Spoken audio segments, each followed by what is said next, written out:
আজ এবার কথা বলবো বাস্তব পরিস্থিতি পর্ব 3। আমরা সবাই জানি ভারতবর্ষে রাজতন্ত্র বহু যুগ আগে শেষ হয়ে গেছে, কিন্তু সেই প্রথা এখনো চলেই যাচ্ছে।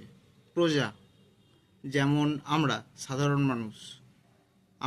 মানুষরা যা কামাই করি তার 30% সরকার আমাদের ট্যাক্সের নামে আমাদের কাছ থেকে কেটে নেয়। কারণ দেওয়া হয় এটাই যে আমাদের উন্নয়ন হবে, আমাদের জন্য সরকার এটি করছে। যদিও রাস্তা ভাঙা, রাস্তায় গর্তে ভরা, নোংরা, মিউনিসিপ্যালিটির জল নিকাশ ব্যবস্থা নেই বললেই চলে। তাই তো বারে বারে ব্যাঙে যদি প্রস্রাবও করে ফেলে তাহলে এলাকা ডুবে যায়।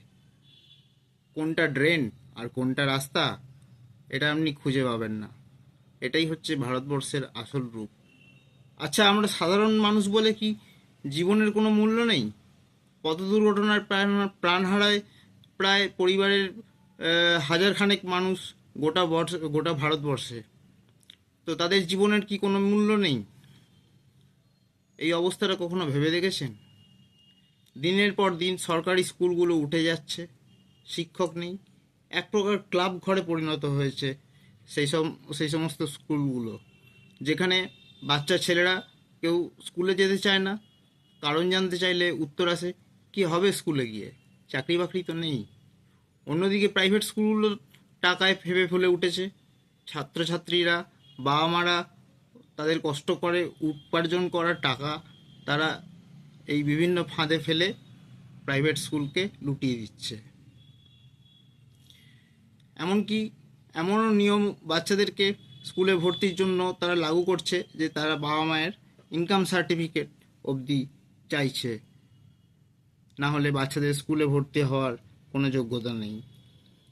আমরা জানতাম শিক্ষা সবার জন্য এক, কিন্তু আজ শিক্ষার জন্য কেউ গরিব আর কেউ গরিব বলে শিক্ষা পায় না।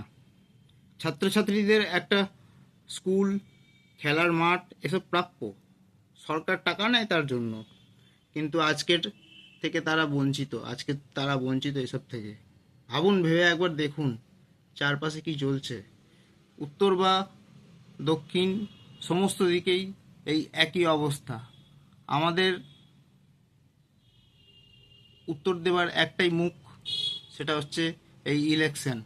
তাই সঠিক মানুষকে ভোটটা দিন, সঠিক মানুষকে জেতান, সঠিক মানুষকে কাজ করার সুযোগ দিন। এই বলে আজকের বক্তব্য শেষ করছি। ভালো লাগলে শেয়ার করে দেবেন। ধন্যবাদ।